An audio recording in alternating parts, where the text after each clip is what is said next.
all this time, akala ko sapat na yung ginagawa ko para pumayat.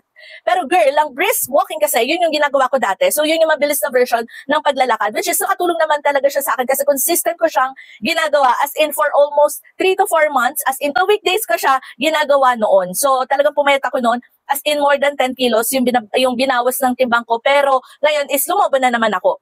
So, dahil nga, syempre, pag may PCOS ka, di ba, hindi ganun kadaling magpapayat. So, mabilis mag-gain ng weight. So, this time, itatry ko naman yung bago ko nalaman kasi nag-search ako ng effective way nga para mag-lose ng weight. So, this time, mas effective pa pala para sa brisk walking at yun yung tinatawag na Nordic walking. And ang Nordic walking is almost same lang din naman ang brisk walking pero kakailanganin mo ng poles. So, itong poles na to, ito yung usual na ginagamit ng mga hikers. So, ito yung murang version ha. Murang version na ginagamit ng mga poles ng mga hikers para makatulong pag nag-hike. So this time, ito, i-share ko sa inyo itong poles na to, ilalagay ko sa yellow basket just in case na gusto niyo mag-try din ng Nordic walking. So ayan, super haba pa ng pwede nyong, ito na pala.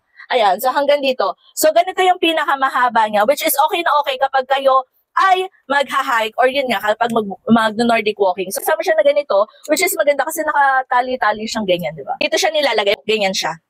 Foam siya, tapos meron na din siyang pwede dito yung ipasok yung inyong wrist para hindi mawala or pag kunyari mabitawan yung sobrang pagod na ng kamay nyo, di ba? Tapos hawakan nyo siyang ganyan. O di ba? Pero anyways, again, ilalagay ko sa yellow basket just in case na kayo ay kailangan nyo ng poles for hiking or for Nordic walking. So, let's go!